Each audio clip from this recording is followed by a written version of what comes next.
स्वागत है बच्चों आपके अपने YouTube चैनल होम क्लासेस में। आज हम लोग जानेंगे कंपाउंड इंटरेस्ट के विषय में, यानी चक्रवृद्धि ब्याज के विषय में। चक्रवृद्धि ब्याज में P मूलधन है, R रेट है, N टाइम है और A जो है मिश्र धन है, ये अमाउंट है। इसका पहले अमाउंट निकाला जाता है मिश्र धन, और जब ब्याज ज्ञात करना होता है तो मिश्र धन में से मूलधन को घटा देते हैं, तो हमारा चक्रवृद्धि ब्याज निकला। अब प्रश्न ये उठता है कि चक्रवृद्धि ब्याज किसे कहते हैं। ठीक है, कंपाउंड इंटरेस्ट क्या हो। तो देखो, मान लीजिए किसी व्यक्ति से मैंने 10,000 रुपए उधार लिए, उसने कहा कि 10,000 रुपए पर आप 10% वार्षिक के हिसाब से ब्याज दोगे। ठीक है, तो देखो 10,000 रुपया उधार लिया है तो पहले वर्ष का जो ब्याज होगा 10% है, तो ये दोनों कट गए। चूंकि एक वर्ष के तो 1 से मल्टीप्लाई हो गया 1000, तो पहले वर्ष का ब्याज पहले वर्ष के लिए ब्याज निकल के आया। अगले वर्ष का यदि मुझे ब्याज निकालना है, ठीक है, यदि यही रुपया हजार रुपए हर साल देता रहता हूं मैं, तो ये कहलाता है हमारा साधारण ब्याज यानी सिंपल इंटरेस्ट। ठीक है, लेकिन यदि मैं ब्याज नहीं देता हूं तो यही ब्याज इसमें जुड़ जाएगा और अगले साल के लिए मूलधन का काम करेगा। तो क्या हुआ, 10,000 में 1000 जुड़ जाएगा तो ये कितना होगा 11,000 रुपए अगले साल के लिए मूलधन बन गया। इसका 10% निकालेंगे तो ये कट गया, तो ये कितना है 1100। ये अगले साल का 1100 रुपये ब्याज हो गया। इसी प्रकार अब 1100 रुपये में ये भी जुड़ जाएगा उससे अगले साल के लिए। ठीक है, तो यदि इसमें जोड़ेंगे तो कितना आ जाएगा 12,100 और उसका 10% निकालेंगे, ये तो इस तरीके से निकल के आया, तो क्या हुआ 1210। ठीक है, तो इस तरीके से हर साल जो है चक्रवृद्धि ब्याज बदलता रहेगा। पहली बार का साधारण ब्याज हो चाहे कंपाउंड इंटरेस्ट हो, एक ही रहता है, लेकिन यदि हमें कंपाउंड इंटरेस्ट निकालना हो तो वही उसमें मूलधन में जुड़ के मिश्रधन जो बनता है अगले साल का मूलधन हो जाता है। यानी जो प्रिंसिपल है पहले साल का और इंटरेस्ट जो है दोनों को ऐड कर देते हैं, तो अगले ईयर के लिए क्या बन जाता है वो मतलब वो जो अमाउंट बना है अगले साल के लिए प्रिंसिपल बन जाता है। उसी प्रकार जो इंटरेस्ट निकल गया है, इंटरेस्ट इसमें प्लस हो जाएगा तो अगले साल के लिए क्या बन जाएगा, ये प्रिंसिपल बन जाएगा। उसी पर हम जो है ब्याज को कैलकुलेट कर देंगे। इस तरीके से हमारा ये कंपाउंड इंटरेस्ट निकल के आता है। कुल मिला के कहने का मतलब ये है, जो कंपाउंड इंटरेस्ट है हर साल बढ़ता जाता है और हर साल उसके लिए प्रिंसिपल अलग होता जाता है। जो मिश्रधन है उससे पहले साल, ठीक है, पिछले ईयर का जो मिश्रधन है वो अब उसी साल का क्या है हमारा मूलधन बन जाता है, यानी क्या बन जाता है प्रिंसिपल बन जाता है। अब ये सवाल हल करने के लिए मैंने आपको बताया फॉर्मूला ये यूज किया था। इस फॉर्मूले से कैसे निकालेंगे, देखो मैंने एक सवाल लिखा है, इसको करके दिखाता हूँ फिर आपको समझ में आएगा। देखिए 5,000 रुपए में 5% वार्षिक की दर से 2 वर्ष का चक्रवृद्धि ब्याज याद करो यदि ब्याज का संयोजन वार्षिक हो। Find the compound interest on rupees 5,000 for 2 years at 5% per annum if interest is compounded annually। ये शब्द का पता होना जरूरी है, यानी ब्याज का संयोजन कैसे होता है, सॉरी ब्याज का संयोजन कैसे होता है, ये सवाल में आपको जरूर देखना है। हो सकता है ब्याज का संयोजन जो है छमाही हो, तिमाही हो, ठीक है, या साल में हो, उसी के अनुसार सवाल को हल करेंगे। ठीक है, यहाँ ब्याज का संयोजन वार्षिक है और 5% वार्षिक दर भी है, तो कोई दिक्कत नहीं है, सीधा फॉर्मूला लगा देंगे। यदि वो चेंज होके आएगा जिस सवाल में, तो अभी आगे बताता हूँ उसको कैसे करा हल किया जाएगा। ठीक है, फिलहाल हम इस सवाल को देखते हैं। देखो बता रहा हूं मैं, इस सवाल में जो जो दिया है उसको लिख लेंगे हम लोग। देखिए ये 5,000 रुपये मूलधन है, 5,000 रुपये पे हमें ब्याज निकालना है, तो P बराबर क्या हो गया ₹5,000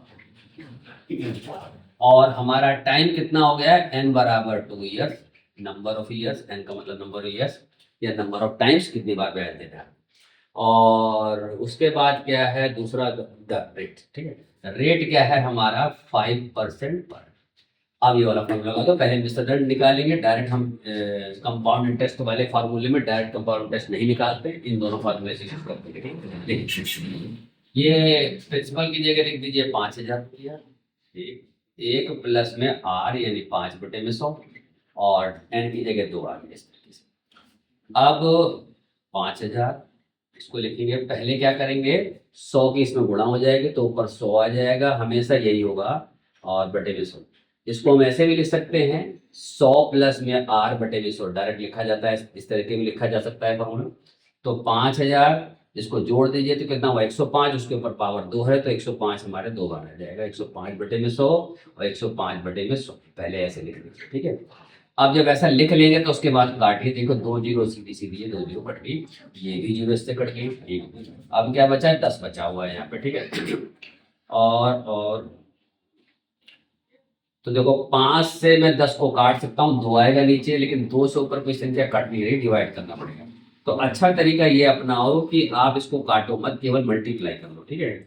तो यदि मैं 5 की इससे मल्टीप्लाई करूँ तो 5 पंजे 25, 5 एकम 5 आया, और गुणा में 105, ठीक है। और ये नीचे 10 लिखा हुआ है, ठीक है। अब क्या करते हैं, 525 की और 105 की मैं मल्टीप्लीकेशन कर लेता हूँ, ठीक है। तो बताता हूँ आपको कितना, तो ये आया 55, 125 मल्टीप्लीकेशन। अब एक जीरो हटा देंगे यहाँ से, तो ये हमारा आ गया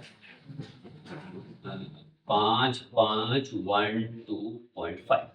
डिवाइड से बच गए, हम जीरो हटा दिया तो यहाँ एक के बाद पॉइंट लगा दिया।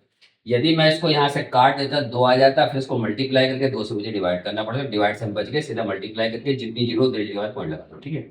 तो इस तरीके से आपका मिश्र धन निकल के आया। अब चूंकि क्या निकालना है मुझे, सी आई ब्याज, ठीक है। तो कैसे निकालेंगे, सी आई बराबर है, वो देखो लिखा हुआ है ए माइनस पी। ए कितना था हमारा, ये रहा 55, 12.5, और ये कितना है हमारा 5,000। सीधा माइनस कर दो तो 5,000, तो 512.5। तो इतने रुपए हमारा ये आ गया ब्याज का ये आंसर। तो इस तरीके से ये एक सवाल हमने हल कर लिया, चक्रवृद्धि ब्याज कैसे निकाला जाता है, ठीक है। आप चक्रवृद्धि ब्याज के कॉन्सेप्ट को भी समझ गए आप, ठीक है। और चक्रवृद्धि ब्याज का सवाल कैसे निकाला जाता है, मैं एक सवाल और लिखता हूँ, ठीक है, इसको मिटा देता हूँ मित्रों। अब हम सेकंड क्वेश्चन देखेंगे। देखिए दूसरा क्वेश्चन ये है, 20,000 रुपए का 10% वार्षिक दर से 1 वर्ष का मिश्र धन ज्ञात करो यदि ब्याज का संयोजन छमाही होता है। Find the amount of rupees 20,000 at 10% per annum for 1 year if interest is compounded half yearly। यानी इंटरेस्ट जो देना है 6 महीने पे देना है, दर जो है हमारी वार्षिक है। यदि दर भी छमाही होती और इंटरेस्ट भी 6 महीने पे देना होता तो कोई दिक्कत नहीं, कुछ भी चेंज नहीं करेंगे, ठीक है। लेकिन फिलहाल दर हमारी जो है वार्षिक है, यानी रेट जो है हमारा ईयरली है, ठीक है। और टाइम जो इंटरेस्ट का हमें 6 महीने पे देना है, तो इसमें कुछ चेंज करना पड़ेगा, ठीक है। कैसे चेंज करेंगे, देखो मैं समझाता हूँ। इस सवाल को समझेंगे पहले, देखो जो जो गिवन है पहले लिख दो। देखिए हमारे पास 20,000 रुपए, तो ये 20,000 रुपए दे रहा है, तो 20,000 रुपये मूलधन, तो ये क्या है 20,000 मूलधन है हमारा, ठीक है। यानी प्रिंसिपल कितना हो गया हमारा, ₹20,000, और रेट क्या है हमारा 10% per annum. Are equal to क्या है 10% पर एनम। पीए का मतलब पर एनम यानी वार्षिक। और समय क्या है हमारा 1 वर्ष, 1 ईयर। अब इसमें क्या है देखिए, उसने बोला है ब्याज का संयोजन, मैंने बताया था इस वर्ड पे ध्यान रखना, संयोजन जो है छमाही हो रहा है, ठीक है। इंटरेस्ट जो है हाफ ईयरली दिया जा रहा है, तो हम क्या करेंगे, रेट को भी आधा कर लेंगे, क्योंकि ये 10% है 1 साल में, और 6 महीने कितनी बार हो गए, 2 बार हो गए, ठीक है। तो 6 महीने इस वर्ष का क्या हो गया, ये हाफ हो गया। 6 महीने यानी हाफ ईयर क्या हो गया, ईयर का क्या है हाफ हो गया, आधा हो गया। तो हम क्या करेंगे, इसको लिख देंगे 10 को 5% पर हाफ ईयरली, ठीक है। या इसको लिख देंगे 5% प्रति छमाही, ठीक है। साल भर में 10% देना था, 6 महीने आधा हो गया, तो उसका आधा कर दे, 10 का आधा कर दे 5। अब इधर आ जाओ, यहाँ टाइम क्या है 1 साल है, 6 महीने देना है, तो कितने हो जाएंगे 2 हाफ ईयर्स या 2 छमाही, ठीक ही मतलब।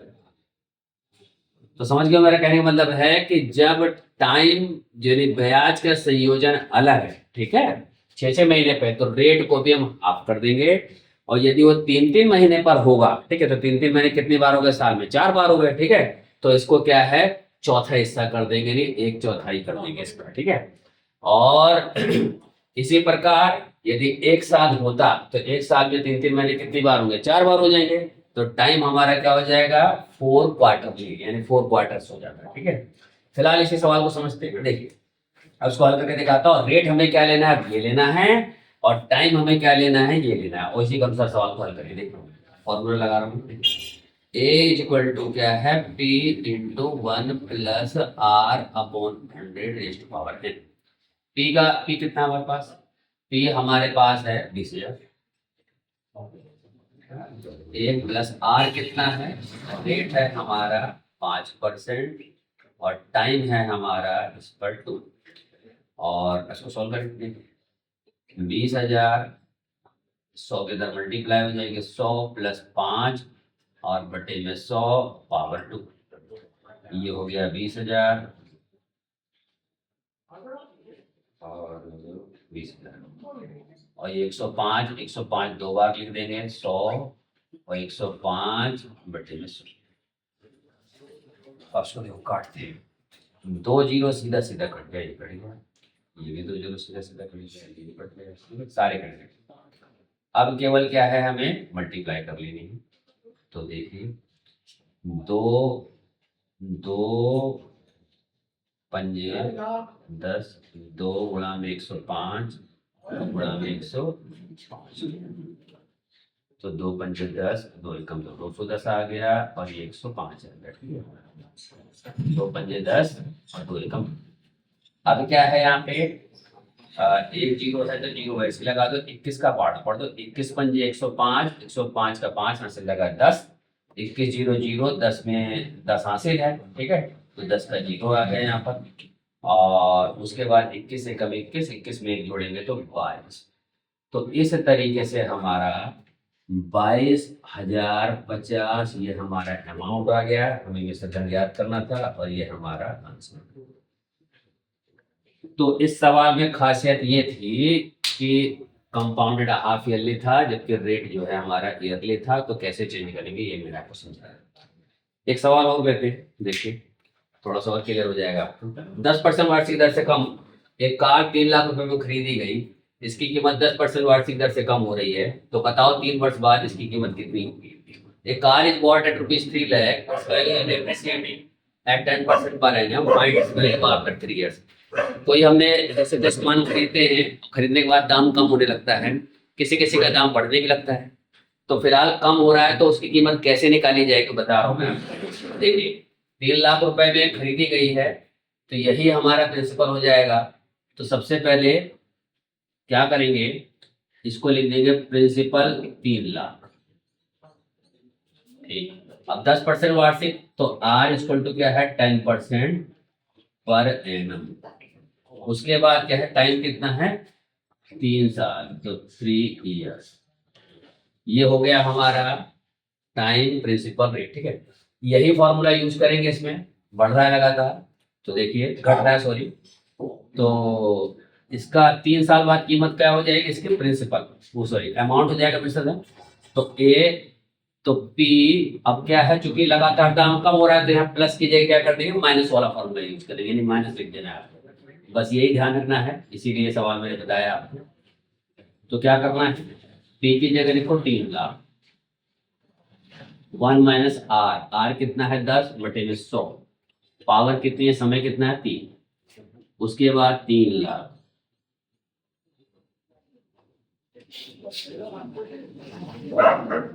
देखिए ये ऊपर नीचे कट रहा है, तो काट भी सकते हैं, चलो मैं काट ही देता हूँ, पहले 1 काट दिया मैंने। अब 10 किधर गुणा हो जाएगी, तो 10 - 1 बटे में 10 और पावर 3, 1 2 3 4 5, और 10 में से क्या 9, 9 बटे 10, 9 बटे 10 और 9 बटे में 10। अब क्या करना है, 3 जीरो है, तो 1 2 और 3, 1 2 3 कट गया, बचा हमारे पास क्या 300 और 3 बार 9, तो 309 गुणा में इन दोनों की मल्टीप्लाई कर लेंगे, तो 9 में 81 आएगा। 9 एकम 9, 9 अठे 72। अब इसकी गुणा करने जितनी जरूरत, पहले जीरो लिख लीजिए, फिर 3 से गुणा कर दीजिए, 3 27, 3 दूनी 6 और 2 8 और 3 7 21। तो देखिए ये हमारा आ गया दाम 3 साल बाद का 2,18,700 रुपये कीमत रह जाएगी उसकी, यदि 10% वार्षिक दर से कार की कीमत लगातार कम हो तो ये सवाल इसलिए बताया मैंने कि यदि दाम कम हो रहा है तो इस तरीके से रेट दिया है, टाइम दिया है, तो यही फॉर्मूला यूज करके आप उसका दाम निकाल लेंगे। ठीक है, ये दाम बढ़ भी रहा है किसी चीज का तो भी इसी तरह से निकाला जाएगा। तो उम्मीद है बच्चों ये वीडियो पसंद आई होगी, आपको कॉन्सेप्ट क्लियर हो गया होगा। वीडियो को लाइक करें, शेयर करें अपने मित्रों को। तो बच्चों मिलते हैं नेक्स्ट वीडियो में, तब तक के लिए जय हिंद, धन्यवाद।